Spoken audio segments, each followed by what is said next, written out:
दोपहर भर बारिश पुराने गांव पर नरमी से बरसती रही। कस्बे के किनारे छोटे से बस स्टॉप पर पुरानी लकड़ी की छत हर कतरे के साथ हल्का सा चरचराती थी और उसके नीचे दो छतरियां साथ साथ टिकी हुई थी। मैंने अपनी छतरी मजबूती से थाम रखी थी। इसका कपड़ा बारिश से भीगा और चमकदार था, जबकि दूसरी छतरी रोशन सुर्ख रंग की, किनारों से जरा सी इधर हुई, खामोशी से मेरे पास खड़ी थी। मेरे होंठों के किनारे पर हल्की सी मुस्कुराहट उभरी। फिजा में गीली मिट्टी और करीब के जंगल के सनोबर की खुशबू रची हुई थी, एक मानूस महक जो हमेशा घर जैसा एहसास दिलाती थी। बस हसन मामूल देर से थी, मगर इस ताखीर से कोई फर्क नहीं पड़ता था। इस सुकून में, इस मुश्तरका खामोश इंतजार में, बारिश की नरम ले के नीचे खड़े रहने में एक अजीब सी तसल्ली थी। मैंने अपना स्कार्फ दुरुस्त किया और देखा कि फुटपाथ के किनारे एक छोटा सा पानी का गड़ा बन गया है। हर कतरा गिरने पर इसमें लहरें उठती थीं।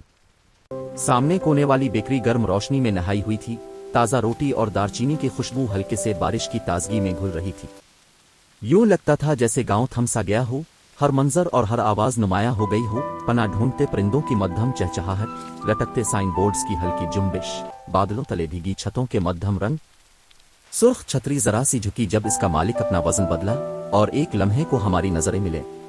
कोई लफ्ज अदा न हुआ, फिर भी एक खामोश सी समझबूझ थी, जैसे दो अजनबी एक मसरूफ और तेज रफ्तार दुनिया में सुकून का नाजुक लम्हा बांट रहे हों। एक नरम सी मुस्कुराहट, हल्का सा इशारा, और फिर हम दोबारा इंतजार किले में खो गए।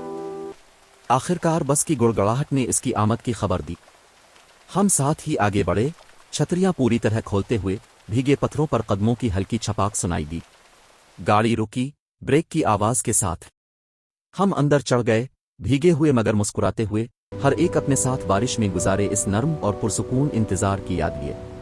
बाहर बारिश जारी रही, मगर अंदर गर्मी, खामोश रब्त और एक आर्जी मगर दिल नशीन लम्हे की खूबसूरती थी, जो बस के आगे बढ़ जाने के बाद भी देर तक दिल में ठहरी रही। लाइक, शेयर, कमेंट और सब्सक्राइब जरूर करें।